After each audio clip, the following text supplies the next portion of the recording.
My name is Heather Ballash. I work for the Washington State Department of Commerce Growth Management Services, so I am a land use planner. I am not a stormwater engineer or a stormwater expert. But I had a lot of help with this, from really knowledgeable people, many of whom you've heard from today.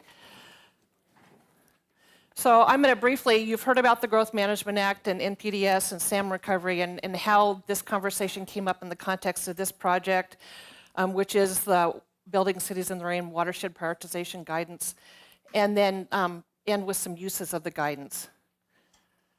So as you heard from Erica, there is a multi-county planning policy under the Growth Management Act that's actually required for the 4 central Puget Sound counties, and this is unique in the state. No other area of the state has to have this higher level of multi-county planning policies above the comp plans and the development regulations.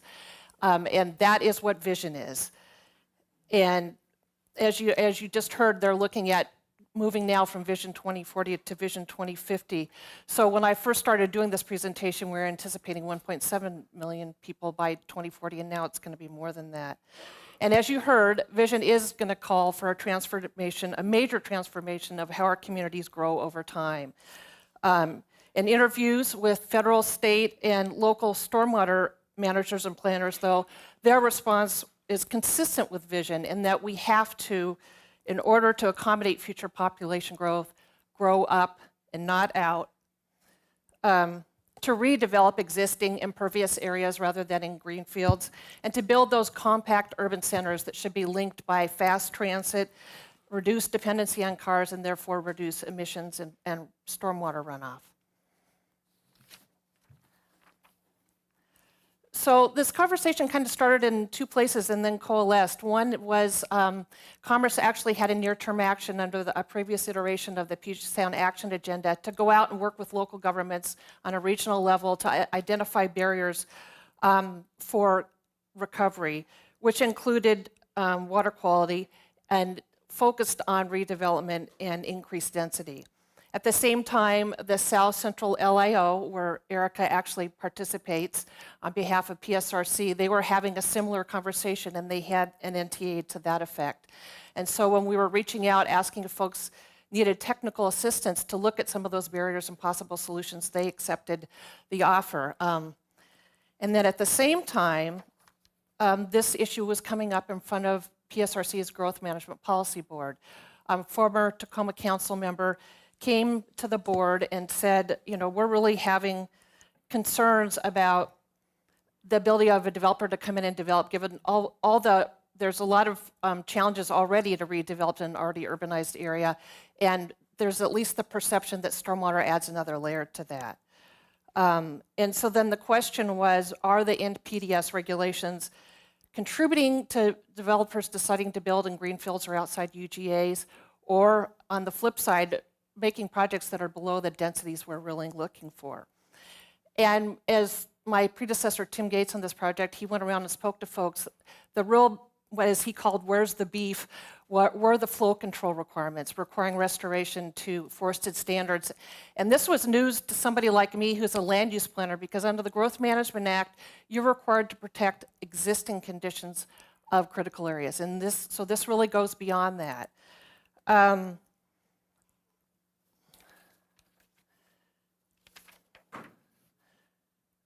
So another thing that really came up is if we don't redevelop these already urbanized areas, there are flow and water quality implications. For example, if you leave a parking lot as a parking lot, there will be more stormwater pollution than if you redevelop it with a building with the same amount of impervious surface, because you'll be doing those retrofits to improve conditions. And then, of course, there is the conversation that was having around NPDES and salmon recovery, another desired objective.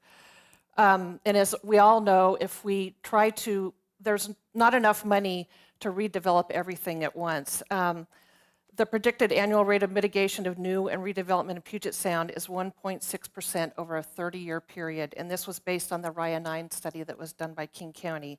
At this rate, it would take over 60 years to retrofit all the watersheds for any urbanized creek. And so we do need to prioritize where we're going to install those retrofits first. Also recognizing that if we don't prioritize, the market will decide that. And this does begin to break down the silos between stormwater management and habitat restoration, because as Andy often says, if you're doing a stormwater retrofit, why not leverage that and do a restoration project at the same time? So, have I gone too far? Oh, no. So the desired outcome is threefold, at least for this project, and I think it's why we're all here today, and that's compact, livable cities, clean water, and restored fish habitat.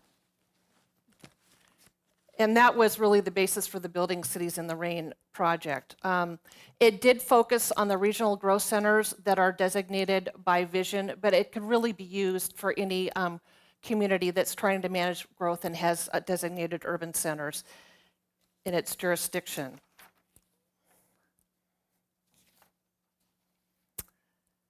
And as you can see, it was an interdisciplinary group. We had land use planners, engineers, biologists, watershed planners, because we all need to work together to meet both the GMA requirements and to accommodate the population growth that requires, as well as stormwater requirements and salmon recovery goals. And so it's just amazing to me, you're all here. You're the diverse group we were looking for to be working together, and that the fact that this is being taken to the next step and all we've heard today is just really exciting. And I do think that GMA is the context for meeting these type of requirements, because it does require a city or a county to look at the issue early in the planning process rather than piecemeal project by project. And if you remember Andy's measles slide of all the red dots, stormwater facilities are infrastructure that's needed to support development, and counties and cities must plan for that infrastructure in their capital facilities plan. GMA also requires special consideration for anadromous fisheries, so multiple goals that GMA kind of puts an umbrella over. So that takes us to the guidance. The guidance is actually pretty simple. It spends a lot of time talking about the multiple benefits of mirroring these, but what it really does, it just sets out a recommended process for prioritization and then provides hopefully easily accessible data that wouldn't be too expensive for a city or a county to use. So we're recommending a 4-step process, starting out high level, establish a jurisdiction establishing its goals or policies, and some examples of that were like the environmental element in Redmond's comprehensive plan that was the basis for their watershed planning. And as you heard about today, also the Kitsap Water as a Resource Policy. And then we recommend looking at regional scale information, such as the watershed characterization data that Stephen talked about. But all that high-level data really does need to be refined with data that the local government has developed. And of course, key to any planning process is involvement of stakeholders. As you heard earlier, if you don't involve them, it really does. Not only is it good planning, but it comes back to bite you later. And then really just planning for those stormwater retrofits where you really want to accelerate the environmental uplift.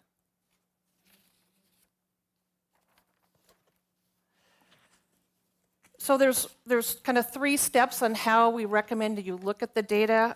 We recommend you start out with a review of your receiving water bodies and receiving waters for actual or potential fish use data. This can be in RIA plans. WDFW has their Salmonscape website. And then again, providing local information on natural and physical barriers, looking at the BI indicators, and then finally aquatic conditions data such as tree canopy and or buffer habitat conditions. So that's kind of like an initial screen. And then the second step is then opportunities, like where is there already impervious surface and land cover, and the amount of that in the watershed, the age and condition of existing stormwater infrastructure, and then coordination with state and local plans, such as the RIA plans or comprehensive land use plans. And then we actually also did look at how we could incorporate environmental justice in this, and we decided what we could recommend to a local jurisdiction if they wanted to address that. If they had done their prioritization with the first 2 steps and there was watersheds that were at the same priority, they could prioritize the one that had environmental justice concerns they wanted to deal with. And this conversation came up because these stormwater retrofits can provide amenities to a community. And of course, when we're talking about compact development, it's got to be density with amenities, but it has to be for everyone. And so that's how we got to that. And the tool that we were aware of at the time is the EPA screen and mapping tool. It was interesting to hear. I really enjoyed the conversation this morning about what King County's doing, that there can be other tools out there.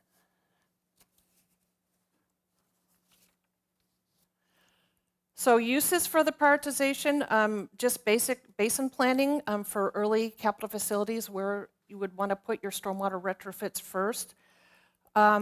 We also talked about if you're going to Ecology for a grant to build infrastructure, that it seems like if you took it through this type of prioritization process, it would add more weight to your project that you went through that consideration before you came to them for money. It could inform TMDLs, water cleanup plans. And as Dan talked about earlier, it could be used to designate the receiving areas if you wanted to do a stormwater control transfer program. And as I mentioned earlier, this guidance is specific to planning for stormwater retrofits, but the holistic early planning approach can really be applied to prioritization for any type of capital facilities. Because as you know, local governments have to have a 20-year comprehensive plan that addresses that.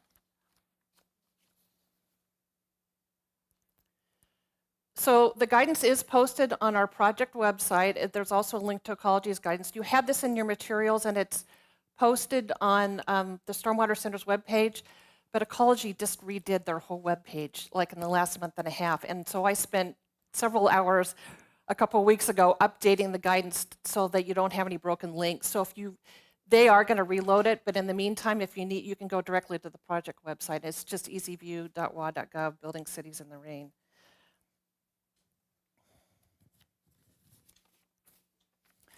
So lessons learned, I was looking at this list, and I think all the previous speakers touched on every single one of these. It sounds like we're really speaking kind of with one voice at this point. To me, it's kind of like, how do we move forward in continuing to build those bridges to work together? And with that, I'll take any questions.